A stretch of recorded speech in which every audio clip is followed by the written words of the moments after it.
Hello and welcome to this week's episode. My name's Andrew Ball and I'll be your host as we discuss Pinterest marketing for fashion brands. This episode first went out live in my Facebook group, Fashion Brand Builders. You're very welcome to come and join us. This week I'm going to be joined by Pinterest expert Louise from pinkcoach.com. And please stay tuned if you want to make sure you're using Pinterest in the best way possible for your fashion brand. Hi everyone and welcome to this week's episode. I'm very pleased to be joined by a Pinterest expert, Louise from pinkcoach.com. Hi Louise. Hi, thanks for having me. You're very well. We're loving having you join us today and share your expertise with us. So I'm really interested in Pinterest and how it can help fashion brands and especially early stage fashion brands. Why do you think fashion brand owners should be using Pinterest?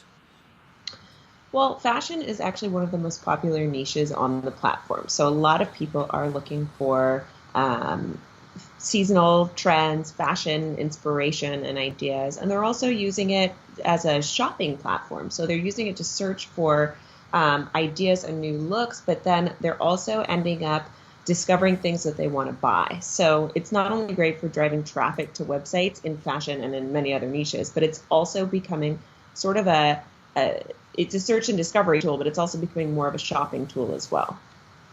Gotcha. Okay, so it's a way to discover things that we want to buy, but actually, if I directly need something, I might go there as well. Okay, so how important do you think Pinterest is in the whole landscape for fashion brands? Well, I mean, overall, in terms of platforms for internet marketing and for driving traffic, Pinterest should be considered as more of a search engine rather than a social media site. And it's actually the third most popular search engine after Google and YouTube. Compared to the other social media platforms, there's a longer buying cycle than, for example, Facebook ads. But at the same time, it, in my experience, can be your number one source of traffic if you are, using it in the right way and implementing a marketing strategy there. So it can have a really big impact on your business. Okay, fantastic. So it's really for fashion brands. There's a big reason to want to be there, and especially I suppose for early stage fashion brands, because where would you put in terms of if I'm at early stages as a fashion brand, how helpful is Pinterest compared to Instagram? So Instagram is more, you need to have people following your account to be able to see what you're sharing there, unless you're paying for ads. Whereas on Pinterest, you don't need to pay for ads. You can get a lot of organic traffic just from sharing your content there. So people can discover your pins and your, which are essentially links to your site, and they can discover your content and discover your site without needing to follow you first. They just say that they're interested in fashion or that they're interested in a certain topic, or they might use the search tool and enter something in the search bar that then ends up, they end up getting shown your content. So it's really good for not so much for saying, follow our brand and click on everything we share, but really for people who have no idea what your brand is, who have never come across it, who might discover something that they like and end up on your website learning about your brand, signing up for your email list, and maybe buying things from your online store. So in many ways then, for an early stage fashion brand, it could be more productive for you to be putting your energy, because the reality is we're all spread too thin and we're all trying to be in too many places and do too many things. So you really need to choose where you're going to put your time. So actually, as an early stage fashion brand, then Pinterest is a bit more open as a, like you say, a discovery platform than Instagram, where people are more locked into brands that they already know, and it's harder to be found. So that's really interesting to me that Pinterest should really be considered by new brands. Well, another point that I wanted to make along those lines is that on Instagram and Facebook and Twitter, most other social platforms, once you share something, it's there for the day and then it goes away. Or even if you're paying to boost your ads or whatever it is, they're so short-lived. Whereas on Pinterest, the more you share, and you can even share the same content after a little bit of time has passed, that content stays in the Pinterest ecosystem and continues to circulate and get seen by people for much longer periods of time than on the other platforms. So that's why it's an advantage as well, because of the longevity of content that you share there. And can we drive sales from Pinterest then? I know you just mentioned a minute ago that actually that people are coming more to Pinterest now for actually not just discover but to purchase. Is that something that people are seeing a lot of traction with that? Yeah, so there is something called Buyable Pins, which is a free service if you have your online store on the Shopify platform, where basically it integrates with Shopify, and they don't charge extra for this service. But if you have a Shopify store, you can sell, as long as you're linking to a product listing, that item can be purchased and sold directly on Pinterest without the user needing to navigate to your site. So not only is there shopping on the platform, but what I always recommend, what I always tell people, is that it's a great way to get people into your sales funnel, because they discover something they like, they might come to your website to check it out, and if you can capture their email address, or get them to sign up for your newsletter, or somehow get their contact information, then you can continue to market to them via email and other means, retargeting. So it's not just come here and buy my products once. It's sort of like a great entryway to build a relationship with your customers. And yeah, and that's interesting, because also I suppose from with the recent European privacy laws coming in, capturing people's details is going to get a bit harder on our websites in the short term for some people, while we figure out some of that, how we can do it the right way. So I think actually getting people engaged on a platform like Pinterest, and where they start to follow you, could be a way to overcome some of those issues. Yeah, and even if they don't sign up as a follower, if they engage with your content, they're going to end up seeing more of it. So Pinterest doesn't require that people are a follower of your brand or your account to sort of get them exposed to your content if they have reacted well to it, and Pinterest sees that they're liking it through saving your pins, through clicking through to your website. So it's helpful in that regard as well. That's great, because that's very unlike Instagram, which they're really not very helpful like that now. It's very much harder for you to get your content in front of people, unless they really specifically say they want to see it. So how do we make sure our pins get found on Pinterest? So there's a few sort of best practices, and this is a very general overview, because obviously it gets more into the nitty-gritty, more detailed and minute points. But basically, a few things about it is you want to be using tall images of your products in their natural setting. These sort of lifestyle images on models, whatever it is, or if it's accessories or clothes, maybe you've got great photography from models, or if it's like it could be home decor, it could be anything. If it's in its natural setting, those tend to do really well. You want to put text overlay on the graphic, so you can use a tool like Canva, and that's basically to make it very clear what the image links to, because like I mentioned, the pins are actually bookmarks, they're backlinks, and you want to not just share your images and have them go to nowhere. You want to be linking them to the site, to the page on your site, to bring people who are interested in maybe that product, or if you wrote a piece of content about something relevant to your audience, so that they can come, and then it just basically makes it so that whoever's scrolling through the feed and might come across a pin that you shared can recognize what it's about and can go to your site knowing sort of what they're in for. Then you've got pin descriptions, which are a place where you can sort of explain in more detail what the content or what the product is about, and you can integrate keyword strategy in that. You can say, write a clever piece of copy saying what the keywords are for whoever might be searching, keeping in mind like how people are discovering what exactly it is you're selling, like what words they're using in search. And then just to share consistently and to share high quality images, with keyword optimized pin descriptions, and make sure you're sharing your content on a very frequent basis. And to boards that you've created, you sort of set up your profile with boards that have themes and that have also their own keywords, so that it's all matching, and Pinterest knows what content you're pinning and how to get it to people who are interested in those topics, basically, whatever is your niche. How and in terms of doing keyword research for Pinterest, because obviously that's a big part of it. Is there a keyword tool that we can use that's part of Pinterest, or do we have to jump over to Keyword Planner by Google? Yeah, I would stick with Google, as Pinterest doesn't give search volume. They don't say they don't give any indication as to what is the best phrase for you. What they will do is, if you search a short tail keyword, they will give sort of the long tail word. So if you search, black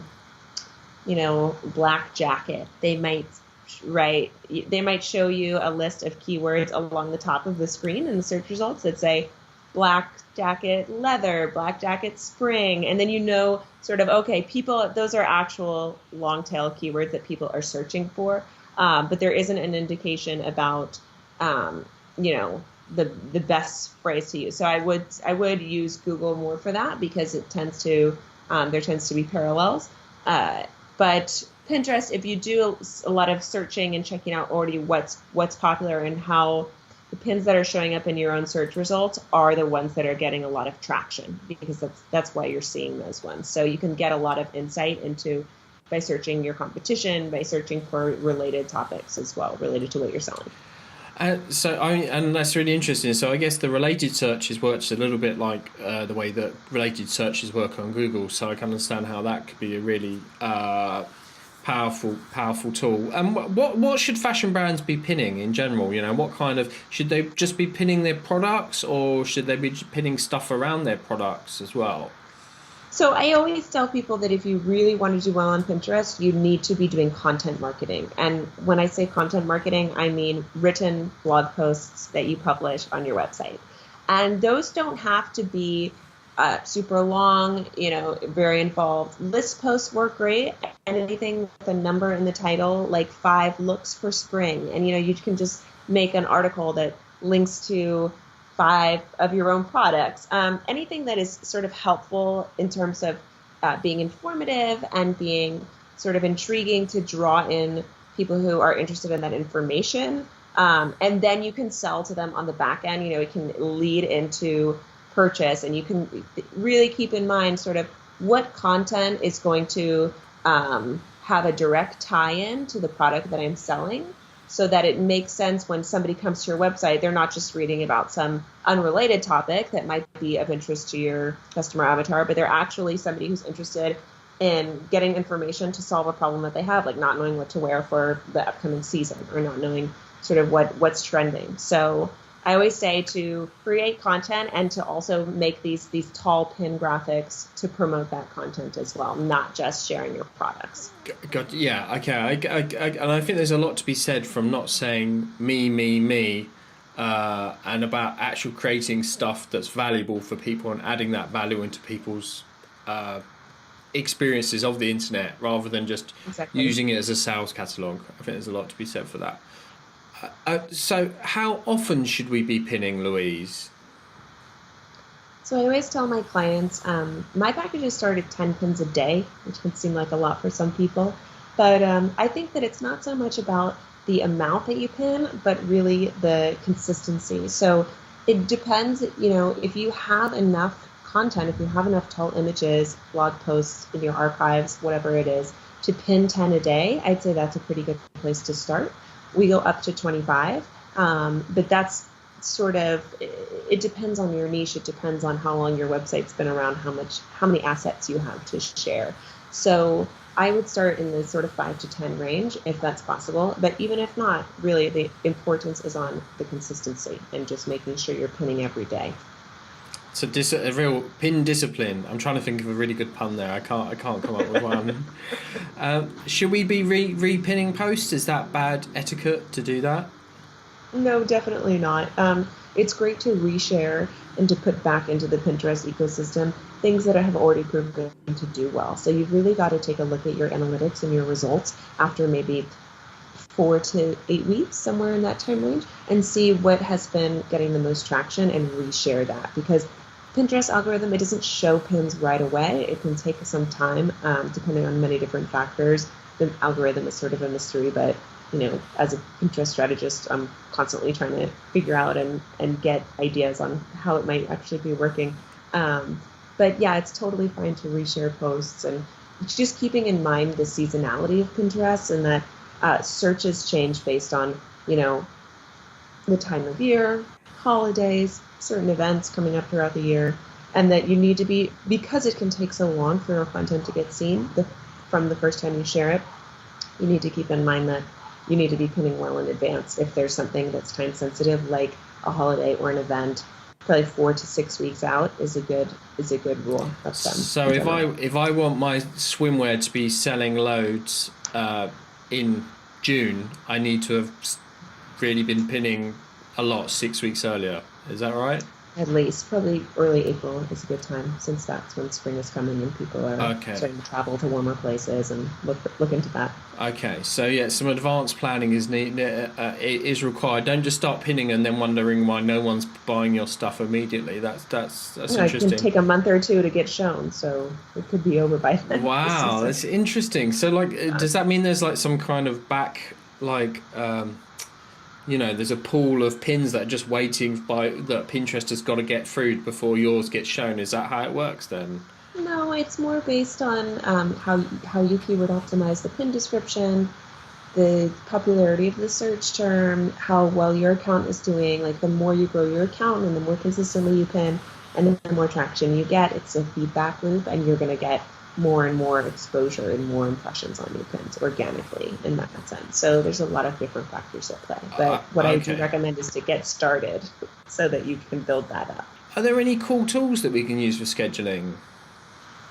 Yes, I only recommend the Tailwind Scheduler. I think that is the best one for this purpose, which is exclusively for Pinterest scheduling. Actually, they also have Instagram scheduling now, but I don't do any Instagram marketing. So they have a fantastic Pinterest scheduling tool that is official API partner with Pinterest. It is completely in line with Pinterest terms of service, and Pinterest has said themselves that scheduling your pins through there is exactly the same as pinning directly onto the platform. There's no difference, so you're not going to get dinged for using it.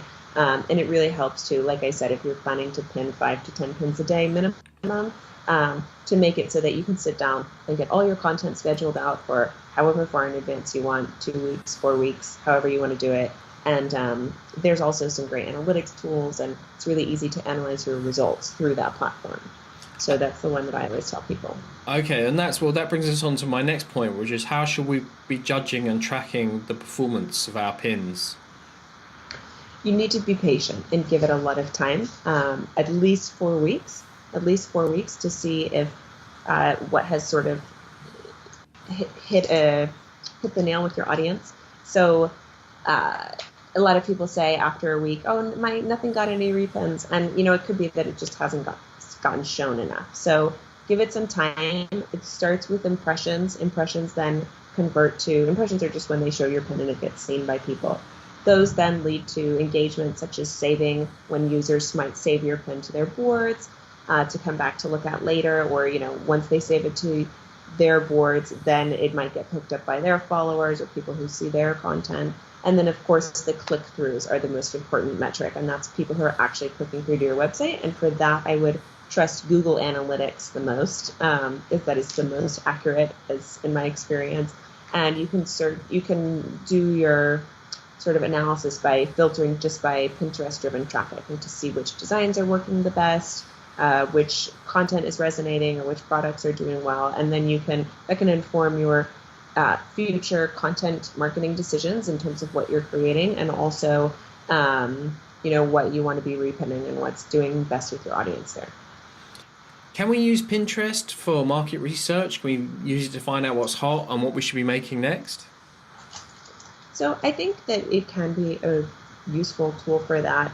If you have an account where you have been searching for sort of topics in your niche. So if you follow the topics of fashion and the various subtopics around that niche, then they will be showing you what's trending and what's hot. A tip that I would say, though, is to follow Pinterest's own marketing blog on their website, because they often publish fashion reports and trend reports showing certain trends that have seen massive growth in, the recent time period, and they give you sort of concrete statistics and percentage growth and different topics. So not only should you be, using the platform to see what is circulating there, but that can be more specific to your search patterns, and I would depend more on the actual reports that Pinterest is publishing, which they do often, probably once a season, we'll do a fashion report on specifically about that niche and the subtopics within that niche.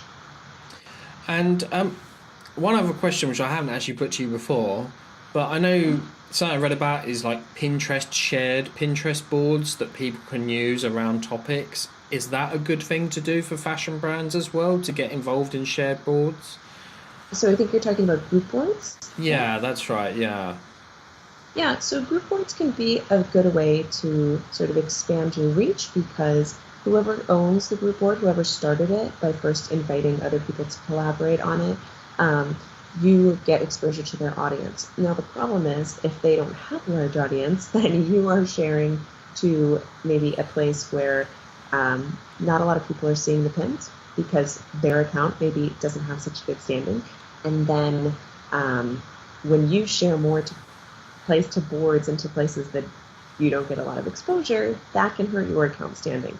So that's why I love the Tailwind scheduling tool, because you can actually check the scores. You can check it's called the virality score, and that is the average amount of repins per pin on a certain board. So in case you do see those invitations in your Pinterest inbox and you join somebody's board, or you're collaborating with other people in your niche, whether that's through, you can find people through Facebook groups like yours who might have group boards and they're trying to invite others to collaborate.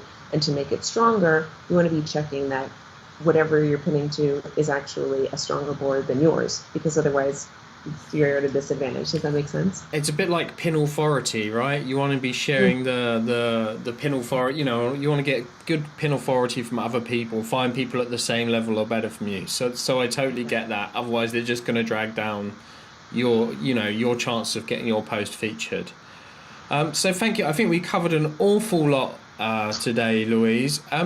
Is it, you're a professional Pinterest coach. Have you got an offer that you want to share with us today about what you do, or where people can go and find out more about what you do?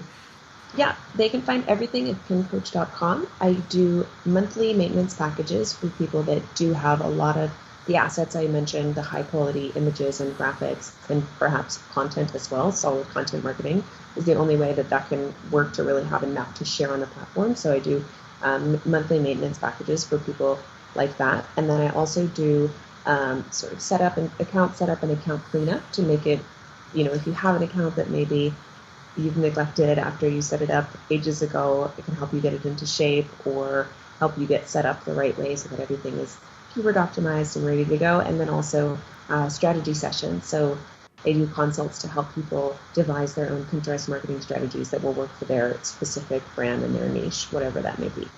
So definitely find out more at pincoach.com if you're interested in any of those. Fantastic. Well, thank you very much for that today, Louise. That was brilliant. And I'm going to say goodbye to Louise now. Bye, Louise. And yeah, thanks for everyone who came and watched today's session. And I will see you all again soon.